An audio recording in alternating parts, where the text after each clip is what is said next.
You're listening to the Nicole Banks Podcast, episode 109. So your holidays didn't go as planned. Here's how to bounce back.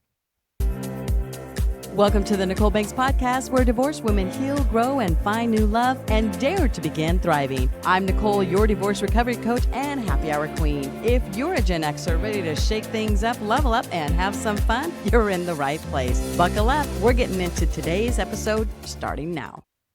Well, good morning. Hello. If you're new to the show, thank you so much for joining us. If you have been here a minute, welcome back to the Nicole Banks Podcast, the place where we dare to begin again, even when life throws us a curveball. I am your host, Nicole Banks, your divorce coach and holiday survival cheerleader. Let's get one thing straight. The holidays don't always come wrapped in sparkly bows and perfect moments. They don't. Sometimes they're more like tangled lights, burnt cookies, and that awkward moment when the ex shows up uninvited. If your holidays felt like a dumpster fire instead of a Hallmark movie, this episode's for you. We're calling out the messy, the awkward, and the downright painful moments. Then I'm handing you some practical tips to bounce back stronger, sassier, and ready to take on the world, or at least the new year. So grab your coffee, tea, or that leftover spiked eggnog, and let's dive in. Okay, let's talk about the things that went sideways, because step one in recovering is naming the chaos. Number one, the X factor. Maybe he was there for the kids, or maybe you thought it'd be mature to invite him over, like you're going to be the bigger person. But instead of co-parenting harmony, he's out there cracking jokes with your family like he's never skipped a beat, gripping your cider like it's a stress ball. I get it. I have been there. I have done that. And mine walked in. I've been there, done that. Mine walked in wearing one of my favorite sweaters on him. I'm like, seriously, dude? That one? Out of all the sweaters in your closet, that's the one you chose to wear? Okay, anyway. Number two, kids were MIA. The kids were with your ex this year, and suddenly your house felt way too quiet.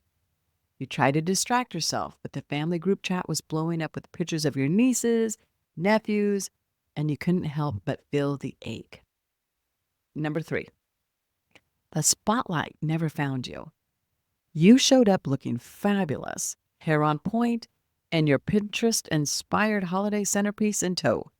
But instead of praise, the family spent 20 minutes debating whether grandma's stuffing was better in 95 or 96. Hello, you're right here. 4, solo and sad.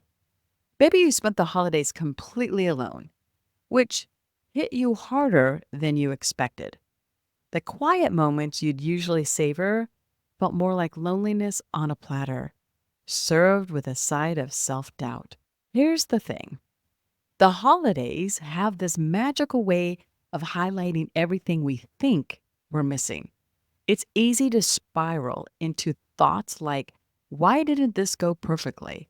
Or why am I still stuck here? Honey, let me remind you, one rough holiday doesn't define you. You're allowed to feel all the feels and still come out on top. Oh, girl, you know I said that. Now that we've named some of the chaos, and listen, I wasn't in your house. I don't know what your chaos was, but just add it here if we didn't go over yours, okay? But now that we've named the chaos, let's talk about how to recover and maybe even turn this into a win. Because you're not here to stay stuck. You're here to what? That's right, slay. Step one, feel it to heal it. First things first, let those emotions out. If you're sad, cry it out. If you're angry, throw some ice cubes into the sink. Trust me, it is oddly therapeutic. Feeling the feelings is how you process them. I am not even kidding. So one year, my girlfriend came over and she had one of those Target practices. And we took all the fruits and vegetables out of my refrigerator and on my counter. And we started chucking them at the fence. She taped it to the fence. Not one piece of fruit or vegetable that I threw landed on that target. Everything went over the fence.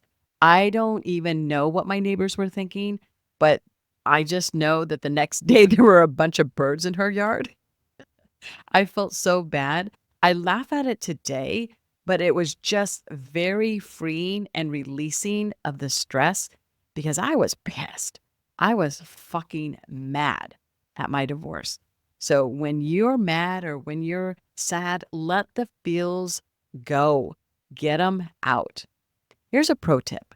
Set a timer for your pity party. Yeah, give yourself an hour to feel all the feels, and then when the timer is up, it's time to shift gears. How do you shift gears, Nichole, you ask? Okay, great question. I'm glad you did so.